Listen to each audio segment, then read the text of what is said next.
Hey Taurus, welcome back to another round of weekly readings. I hope time has treated you well. I honestly can't remember when I released your readings, so I'm a little afraid to say I hope your week went well because maybe it's only been a few days because I released I think 5 or 6 just in the past couple of days. So yeah, quite like me to change it up. Anyways, 3 of Swords, I'm sorry to say, and I have to tell you, I'm going to tell you this right now just in case it comes up later.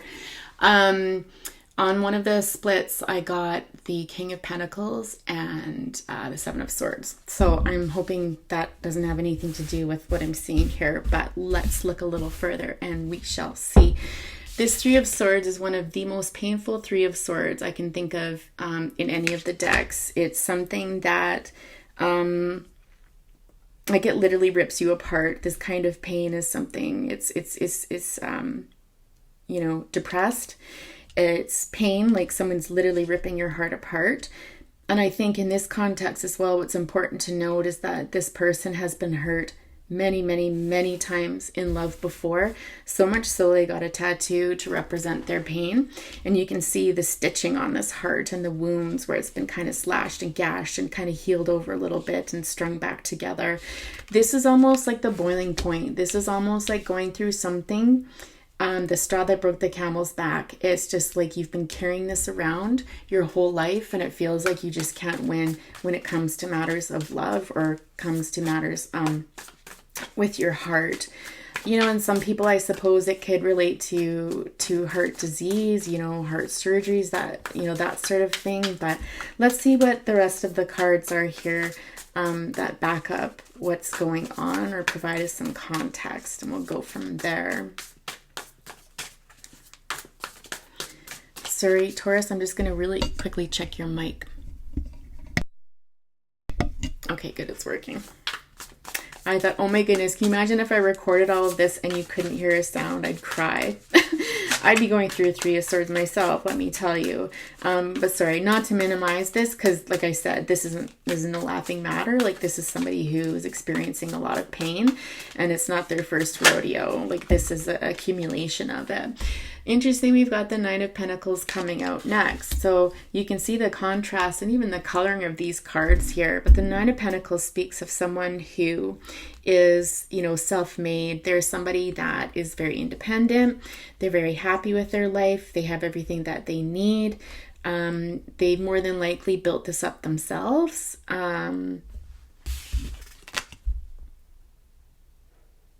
You might have a pet that you're really close to, but more than anything, I think your intuition has served you really well, possibly with the gift of sight or hearing, you know, like you see things coming or you hear, you know, little intuitive hits and that sort of thing.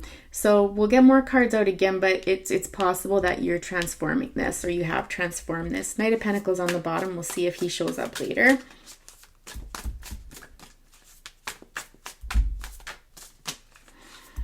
Tell us more about this 3 of Swords, 9 of Pentacles. Let's provide a little more context and then we'll go from there. We'll start clarifying what comes out next.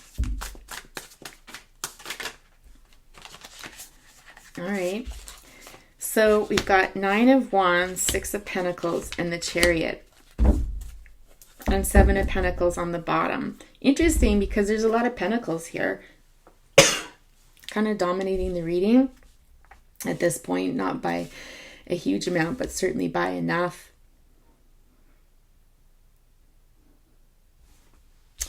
You know, there's something in here about defensiveness. Holding your guard up and not being totally blocked off to others or to a situation or something that you're dealing with, but certainly you've been crossed before and you're not going to let it happen again. But I don't know if you've been doing some work on yourself of kind of balancing that out. This to me speaks to someone that's maybe doing some counseling or something like that, or just, you know, some work on their own and how to kind of balancing their emotions or balance in their life. And there may have been a lack of balance before that led to this 3 of Swords over and over and over again. Okay, this can be trauma work, especially when I see that 3 of Swords there. Trying to work from that. And it's almost like by doing that work on yourself, by engaging in that, this is causing movement forward in your life. This is causing you to go towards something that possibly you've been building upon, which again could have to do with this balancing work here and watching it grow. Because this energy here is completely different than all of these here. So again, it's almost like an evolution, okay? It's an evolution of that. All right, so what's coming up? What are you racing towards? This Chariot is very quick energy. You know, I just heard that expression, time waits for no one sort of thing. And you've got your eye on it. This is a situation where you're being incredibly proactive. Like, you're not going to just sit back and let things happen. Like, you want to see where you're going. You want to direct, you know, where your chariot is going, right? Where your life is going, and you're not going to stop and let someone else dictate that for you at all. Yeah, so 10 of Wands energy here underneath the 3 of Swords. And so this really speaks to coming down from the mountain. And in my mind, this speaks to coming from a place where you're in this energy here. And perhaps, again, you might have been lacking balance in your life or boundaries, that sort of thing. Boundaries for sure with this here. And finally coming down, like packing your bags and being like, that's it. Like, I'm moving on to something better, something bigger. I deserve more in my life, or I want more from my life. And you're packing up. And there's, you know, it's interesting in some of the decks, the 10 of Wands is kind of like this really heavy energy and a burden, but you'll notice here that, I don't know if this is like an ox or something, but he's helping to carry the load. Okay, you've got everything that you need.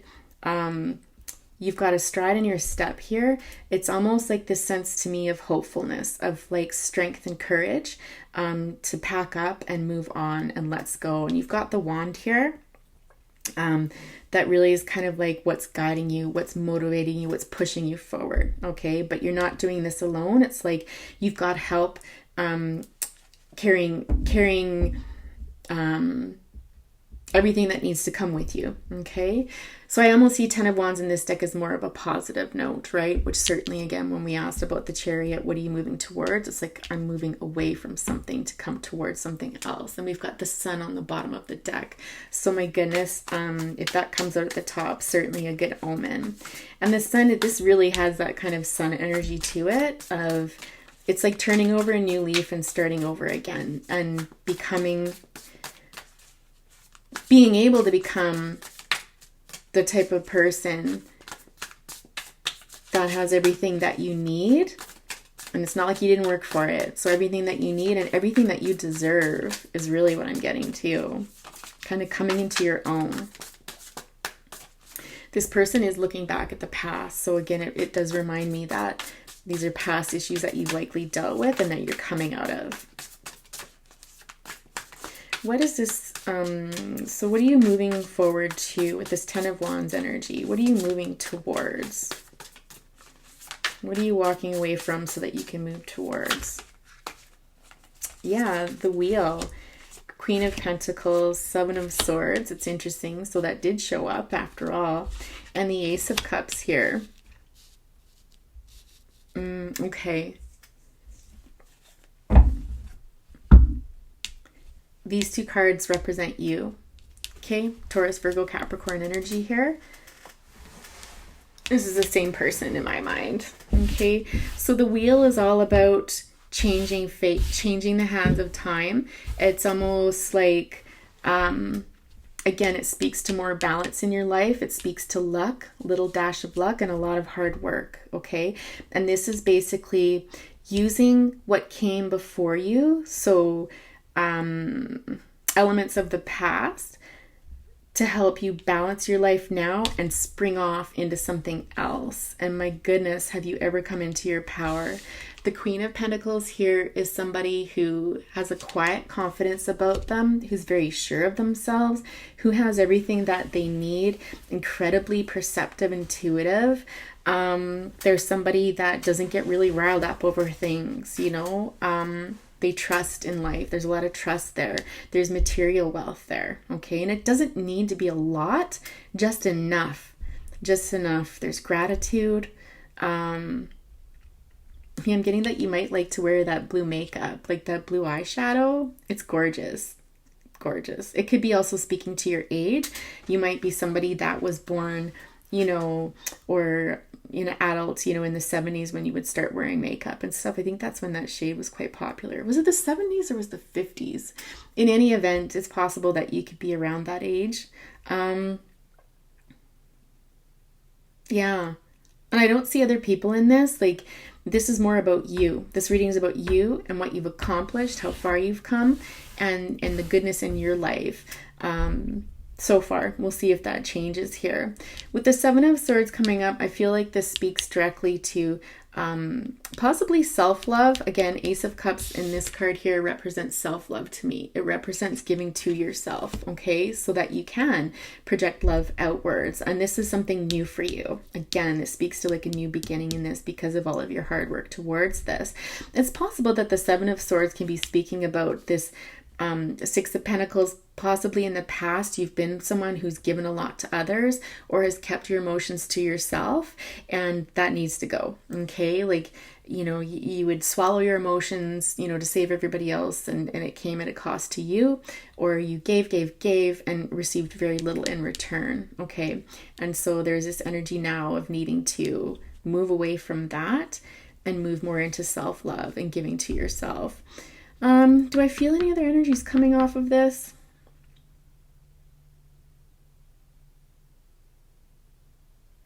I really don't, because this card is it doesn't belong in this reading otherwise, possibly you could have been deceived in the past by many people. Again, I don't think this is a one-off situation. I think this is over and over again. But it still brings me back to the same place. I think, through this work that you did on yourself here, there was a lot of things that became very clear to you, that were illuminated for you about how you've been treated in the past and how you let others treat you in the past, okay? Yeah, the star on the bottom is all about healing, okay? And again, it's just you that is in each of these cards, right? I don't have any other energies showing up right now. Tell us more. What else would you like Taurus to hear or know? Or what does Taurus have to look forward to in the future? Let's go there. What does the future look like for Taurus? Looking pretty darn good from where I'm sitting. So the moon, we've got some Pisces energy there. Interesting. Let's clarify that moon.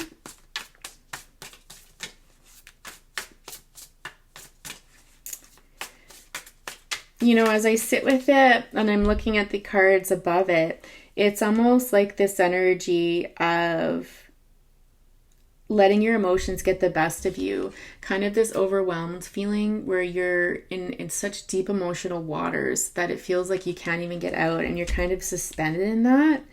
And it's like drowning, but it's not. It's more of just this like helplessness is what I'm getting. And this is coming out of it. And here again, we see like the moon illuminating this situation here, and light and shadow sides as we were seeing back there. I talked about that a bit in the Leo bonus reading as well, and it had a very similar kind of theme to it of like, okay, what am I deserving of? What do I want? And theirs though was tied to another relationship with somebody else. So tell us more about this moon card here.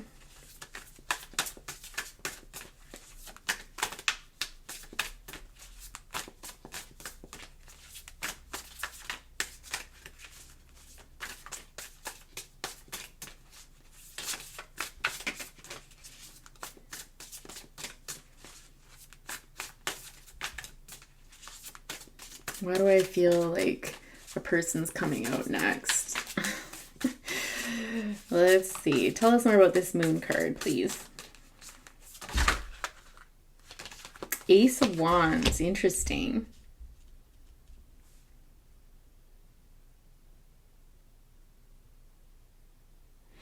There's something about your intuition being on fire here. It's like making all of these connections. Like when I see this card to me is about making all of these connections from the past through this work here. And again, this clarity, this real clarity here. And again, Ace of Wands speaks about new beginnings and movement forward. We've got the Chariot moving forward. We've got the Nine of Wands, right? This is all about movement. And so I get that your intuition is super duper on fire now. There's a clarity there that you've never had before as compared to this moon energy. So it's almost like this time away, maybe exploring your emotions, maybe feeling your emotions, right? So it's not a matter of I think I'm sad or, more of like I feel. Like, how do I feel inside? How does this situation make me feel? So getting out of your head and more into your body, and taking that time to reflect on this and to be within your body again. If you look at a lot of the trauma work and stuff like that, it talks about reconnecting yourself to your body. And again, that would possibly be why there isn't this distress here, like you're drowning sort of thing. It's more of like this suspension in water and things being illuminated, right? So it's almost like through this period, you're gaining that intuition that you've always desired, that, people always talk about it, and until it happens to you, it's like, well, what does that feel like? How do you get that? How do I learn to trust intuition? What else? What else does Taurus have to look forward to in the future? Sorry, my nose is itchy. What else does Taurus have to look forward to in the future? Oh, something flip. I think it might have flipped up just as fast, so it's not ready to be known yet. I always take that as secret. So if a deck or if a card flips up and then flips right back down and I miss it, it's secret. Yeah, this Hermit energy and the Five of Pentacles and the Two of Cups. Oh, that's just gorgeous. And again, we've got the Seven of Pentacles on the bottom. Your hard work is going to pay off, Taurus. Whatever you're doing here, this I don't know what you want to call it, finding yourself, self-improvement, exploring, some healing, whatever. The Hermit energy, again, it speaks about that contemplation, that illumination. And the Hermit can also represent Virgo energy. So you might have some Virgo in your chart, but I feel more simply it's about you kind of spending some time alone, reflecting. And it's interesting the contrast between these two, because in one, you're kind of suspended in emotion and you're kind of working through it. And it's just like things kind of coming to light. Whereas the Hermit, you're above the water now. You're at the mountaintop sort of thing and almost suspended in midair, almost magical sense about it. And you're looking out towards things. So it's really that contrast of again, the evolution of yourself and that healing period. And again, it's this reflection back on times when you've lost, and there's a few things that are coming up for me with this card. I feel it might be issues from your childhood. With the Pentacles, I think of home and stability and foundations and that sort of thing. And I really felt like a childlike energy coming off of this card. And so it's almost looking back on that to understand where you've come from, to understand where these wounds came from as they perpetuated throughout your life, right? Because what we're taught in early life takes, we take that forward into our relationships and stuff. And if it's unhealthy, well, what are you going to get? You're going to get more of the same. And in this situation here, I think what's even more critical is there's a key in the corner. And so it's one thing when you're a child and you're not able to move through this on your own because you're depending on an adult who's supposed to care for you, create structure and stability for you, to get you through these things. But unfortunately, I don't know that you had that. I'm guessing that you didn't. And so as an adult, now it's time to take that key and to open that door so that you can explore the past and you can explore old hurts and things like that to move you into this self-love energy, to this independence, this strong, independent person. Okay, so it's not a matter of blaming people, in the past and sort of thing at a certain point of healing. And that's the initial stages for sure. But then it becomes about, okay, I can take control of my life now, and I can, read books or reach out to medical professionals, that sort of thing, or friends, to start to heal and to start to evolve as a person, right? Into a more healthy, a healthy life overall, because it's all connected. And again, I just feel like this energy here, you could think of it as potentially by doing this work that you could form a relationship with somebody that's really close, that you can trust, that's calm. If you look at these two energies here, who would you rather be in a relationship with? Someone that makes you feel like this, or somebody that makes you feel like that? Okay, so again, how does that feel? Not necessarily thinking about it, but imagine those two different feelings. How does it feel to feel like that? How does it feel with the energy coming from that card? But I have to be honest with you, more than anything, I feel like this again relates to self-love. I feel like this is connecting two parts of yourself, possibly, an inner child and your older self, and coming together in harmony. I really feel like this is reconnecting to yourself and giving yourself the love that you deserve. Because who can really truly give us the love that we deserve? Ourselves. With the Seven of Pentacles here, though, I see that many seeds are being planted by you, continuing on this journey or starting out on this journey. And one of those things could be love, but Seven of Pentacles speaks to me more about structure, not structure so much, but stability in something, okay? Like it's like by healing this aspect of myself, by loving myself and coming into my own, on my own, and I mean not on your own, like not receiving help, but like not constantly being connected to somebody in a relationship, right? So you're creating this stability so that other things can grow from it. Okay. This could be a journey that you've been on for quite some time, or if you're just starting out, it's going to take time. 7 years, 7 months might be important to you, but just know that as you start to lay a strong foundation for yourself now as an adult, this will cause everything in your life to kind of bloom. Career, because we're seeing quite a few pentacles in here. Love, so once you can give yourself that love and you're not looking for someone to complete you, perhaps this opens the door for somebody to come in, so beautiful reading, Taurus. I love doing readings like this. They're one of my favorites for sure, especially when you come from something where you're so hurt and just so worn down and just fed up, and you can kind of come into your own. Just some real beautiful energy in this reading. So Taurus, if you've enjoyed the reading today, please be sure to leave a like behind. If you haven't already subscribed to the channel, please consider doing so, and hit that little notification bell so that you can be made aware of when I release new readings. Take care, Taurus, and we'll talk to you next time.